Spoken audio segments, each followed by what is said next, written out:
কিন্তু এই যে উদ্যোগটা, তাদের যে স্বপ্নটা, সেটা কিন্তু থেকে যাবে তোমাদের মাঝে। যে কারণে এই বিষয় এগুলি দেওয়া হয়েছে, সেই উপকরণগুলি দেওয়া হয়েছে, সেই উপকরণগুলি যেন তোমাদের শিক্ষার সহায়ক হিসাবে তোমাদের শিক্ষাকে এগিয়ে নিয়ে যায়। টাঙ্গাইলের মধুপুরে দরিদ্র মেধাবী মেয়ে শিক্ষার্থীদের মাঝে শিক্ষা সহায়ক উপকরণ ও নগদ অর্থ বিতরণ করা হয়েছে।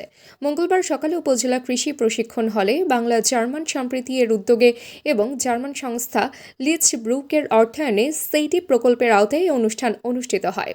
মোট ৫১ জন শিক্ষার্থীর মাঝে স্কুল ব্যাগ, জ্যামিতি বক্স, খাতা, কলম ও নগদ ৫০০ টাকা করে সহায়তা প্রদান করা হয়। অনুষ্ঠানে প্রধান অতিথি ছিলেন উপজেলা নির্বাহী অফিসার মোহাম্মদ জুবায়ের হোসেন এবং বিশেষ অতিথি উপজেলা একাডেমিক সুপারভাইজার মহিউদ্দিন আহমেদ। স্বাগত বক্তব্য রাখেন প্রকল্প সমন্বয়কারী মোহাম্মদ মিলন চৌধুরী। বক্তারা বলেন, দরিদ্র মেধাবী শিক্ষার্থীদের সহায়তা শিক্ষা থেকে ঝরে পড়া রোধে গুরুত্বপূর্ণ ভূমিকা রাখবে। খাতাগুলি শেষ হয়ে যাবে, কলমগুলিও কালি ফুরিয়ে যাবে, কিন্তু এই যে উদ্যোগটা, তাদের যে স্বপ্নটা, সেটা কিন্তু থেকে যাবে তোমাদের মাঝে।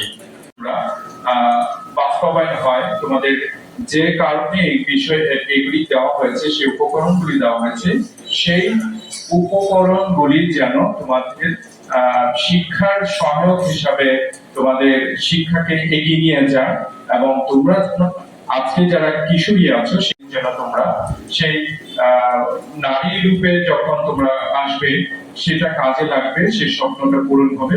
তোমরা যেন একজন শিক্ষিত নারী হিসাবে আমাদের সমাজে তথা আমাদের বাংলাদেশকে উন্নয়ন করতে পারো।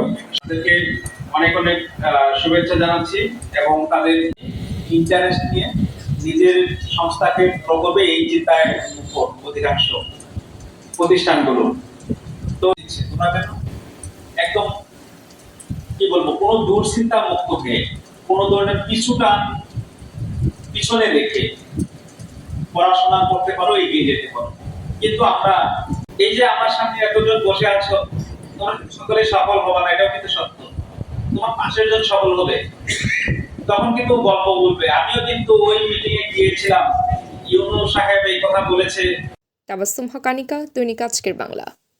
দৈনিক আজকের বাংলা .net